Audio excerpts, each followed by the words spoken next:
পইচা খৰচ নকৰাকৈ মুখত থকা ক'লা দাগ, পিগমেণ্টেশ্যন, বয়সৰ চাপ, বলিৰেখা দূৰ কৰিবলৈ আপোনালোকে দিনে এবাৰকৈ এই মাছাজ কেইটা কৰি চাব।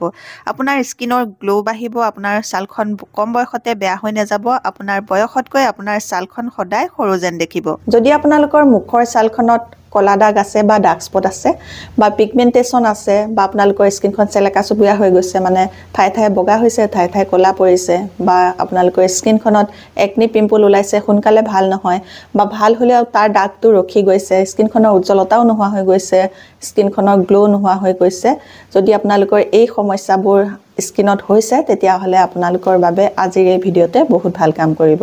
আজি মই আপোনালোকৰ লগত শ্বেয়াৰ কৰিম খুব ভাল ৰিজাল্ট পোৱা কেইটামান মাছাজ টিপছ, যিকেইটা মাছাজ কৰিলে আপোনালোকৰ স্কিনৰ এই সমস্যাবোৰ দূৰ কৰিব পাৰিব। আৰু এই মাছাজ কেইটা কেনেকৈ কৰিব সেইটো এতিয়া মই আপোনালোকক দেখুৱাম। আৰু দেখুৱাৰ আগতে আপোনালোকলৈ এটা ৰিকুৱেষ্ট আছিলে, আপোনালোকে যদি মোৰ এই ভিডিঅ'টো ভাল পায়, ভিডিঅ'টোত এটা লাইক কৰি দিব। আৰু এতিয়ালৈকে যদি আপোনালোকে মোৰ অসমীয়া হাউচৱাইফ চেনেলটো ছাবস্ক্ৰাইব কৰি লোৱাই নাই, তেতিয়াহ'লে সোনকালে ছাবস্ক্ৰাইব কৰি ল'ব। ওচৰতে থকা বেল আইকনটো আপোনালোকে প্ৰেছ কৰি দিব, তেতিয়া মোৰ আহিবলগীয়া সকলোবোৰ ভিডিঅ' নটিফিকেশ্যন আপোনালোকলৈ সোনকালে যাব আৰু আপোনালোকে সোনকালে মোৰ ভিডিঅ'বোৰ চাবলৈ পাব।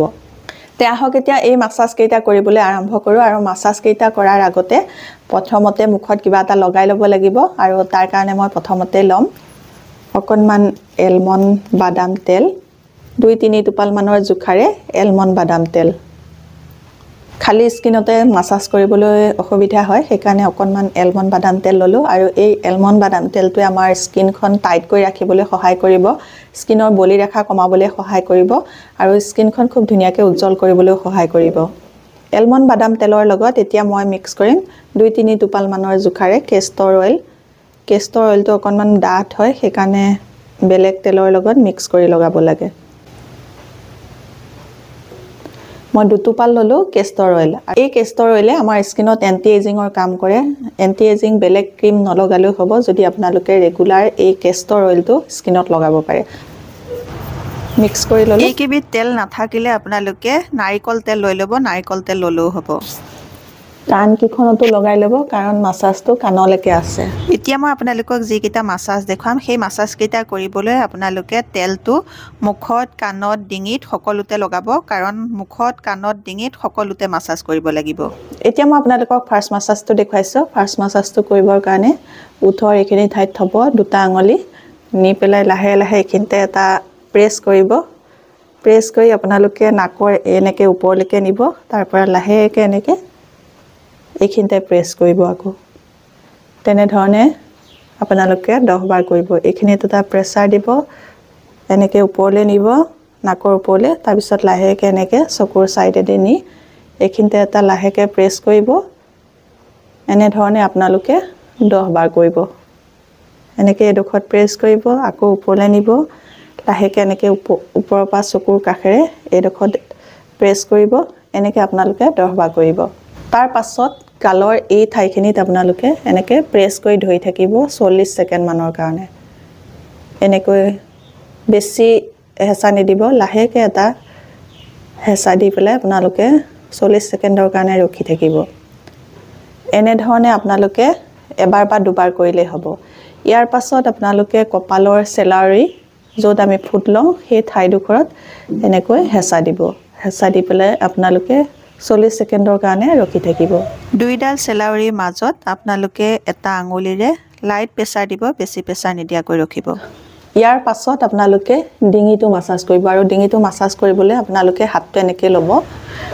ডিঙিটো মাছাজ কৰিব আপোনালোকে ওপৰৰ পৰা তললৈ, ওপৰৰ পৰা তললৈ এনেধৰণে আঙুলিকেইটাৰে মাছাজ কৰিব।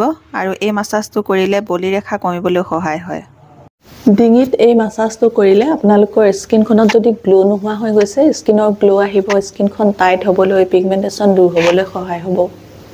এইটো মাছাজ আপোনালোকে 20 বাৰ কৰিব। ইয়াৰ পাছত আপোনালোকে কাণত মাছাজ কৰিব। কাণখন মাছাজ কৰিবলৈ হ'লে কাণখন এনেকৈ ধৰি ল'ব, ধৰি লৈ খোলা মেলা কৰিব। এনেকৈ এবাৰ জপাব, মেলিব, জপাব, মেলিব।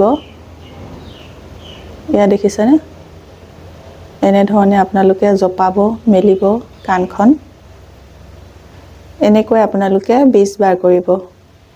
এনেকৈ আপোনালোকে এখন কাণ কৰাৰ পাছত আনখন কাণ কৰিব পাৰে, নহ'লে 2খন কাণ আপোনালোকে একেলগে দুইটা হাতেৰে এনেকৈ খোলা মেলা 20 বাৰ কৰিব মাসাজ কেইটা একেবাৰে সহজ সহজ মাসাজ ইয়াৰ পাছৰ মাসাজটো দেখুৱাইছো দুটা আঙুলি আপোনালোকে এনেকৈ ল'ব আৰু আঙুলি দুটা এটা আঙুলি কাণৰ আগফালে এটা আঙুলি কাণৰ পাছফালে ল'ব লৈ পেলাই আপোনালোকে লাহে লাহে এই ঠাইখিনি সাৰ্কুলাৰ মোচনত ঘূৰাই ঘূৰাই মাসাজ কৰিব এনে ধৰণে আপোনালোকে 20 বাৰ কৰিব দুয়োফালে একেলগে আপোনালোকে কৰিব পাৰে এনেকৈ আপোনালোকে 20 বাৰ সাৰ্কুলাৰ মোচনত মাসাজ কৰিব এটা আঙুলি কাণৰ আগফালে এটা আঙুলি কাণৰ পাছফালে দি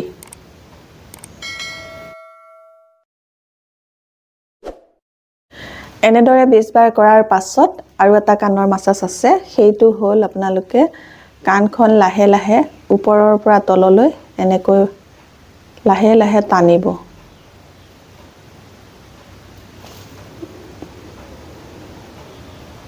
লাহে লাহে টানিব বেছি প্ৰেছাৰ নিদিব কাণখনত এনেকৈ ওপৰৰ পৰা তললৈ এনেকৈ 5 বাৰকৈ এখন কাণত দুইফালে কৰিব দুইটা হাতে একেবাৰতে দুইফালে কৰিব পাৰে সহজে কৰিব পৰা মাসাজ আৰু আপোনালোকে যেতিয়া টিভি চাই বহি থাকে বা এনেও ৰ'দ লৈ যদি ঠাণ্ডা দিনত বহি থাকে এই মাসাজ কেইটা কৰি কৰি বহি থাকিব পাৰে এনে ধৰণে আপোনালোকে 5 বাৰকৈ কৰিব তাৰ পাছৰ মাসাজটো দেখুৱাইছো আঙুলি দুটা এনেকৈ ল'ব লৈ পেলাই আপোনালোকে এই ঠুটৰ পৰা কাণৰ ওচৰলৈকে এনেকৈ আপোনালোকে লাহে লাহে টানিব আৰু আপোনালোকে স্কিনত কিবা এটা নলগোৱাকৈ এই মাসাজবোৰ নকৰিব এই মাসাজটো আপোনালোকে 10 বাৰ কৰিব অইন তেল নাথাকিলে আপোনালোকে নাৰিকল তেল অকনমান লগাই ল'ব মাসাজ কৰোতে ইয়াৰ পাছৰ মাসাজটো দেখুৱাইছো এই দুটা আঙুলি এনে ধৰণে ল'ব লৈ পেলাই আপোনালোকে গালৰ এইখিনিতে এনেকৈ লৈ লাহেকৈ ওপৰলৈ এনেকৈ টানিব আৰু মাসাজ কৰোতে বেছি আপোনালোকে প্ৰেছাৰ নিদিব লাহে লাহে এটা লাইট প্ৰেছাৰ দি এই মাসাজটো আপোনালোকে 10 বাৰ কৰিব ইয়াৰ পাছত মই কপালৰ মাসাজ দেখুৱাম এনে ধৰণে আপোনালোকে জিগজাগ মোচনত কপালখন লাহে লাহে মাসাজ কৰিব মাসাজখিনি আপোনালোকে মুখৰ তলৰ অংশৰ পৰা লাহে লাহে এনে ধৰণে ওপৰলৈ নি থাকিব লাগিব আৰু এনে ধৰণে আপোনালোকে মাসাজখিনি কৰিব লাগিব এই মাসাজ কেইটা আপোনালোকে প্ৰত্যেক দিনা এবাৰকৈ কৰিব একো খৰচ নাই আপোনালোকে নিজৰ ঘৰত বহিয়ে এই মাসাজ কেইটা কৰি আপোনালোকৰ মুখৰ কলা দাগো কমাব পাৰিব পিগমেন্টেশন কমাব পাৰিব স্কিনখনৰ উজ্জ্বলতা আনিব পাৰিব আৰু সোনকালে আপোনালোকৰ স্কিনত বলি ৰেখা নহা কৰি ৰাখিব পাৰিব আজিৰ এই ভিডিওটো আপোনালোকে নিশ্চয় ভাল পাইছে যদি ভাল পাইছে তেতিয়া হলে মোৰ ভিডিওটোত এটা লাইক কৰিব মোৰ চেনেলটো সাবস্ক্ৰাইব কৰি আপোনালোকৰ ফ্ৰেণ্ডৰ লগতো ভিডিওটো শেয়াৰ কৰি দিব নতুন এটা ভিডিওৰ সৈতে নতুন বেলেগ টিপছৰ সৈতে আপোনালোকৰ মাজলৈ আকৌ আহি আছো তেতিয়ালৈকে নমস্কাৰ আজিলৈ আহো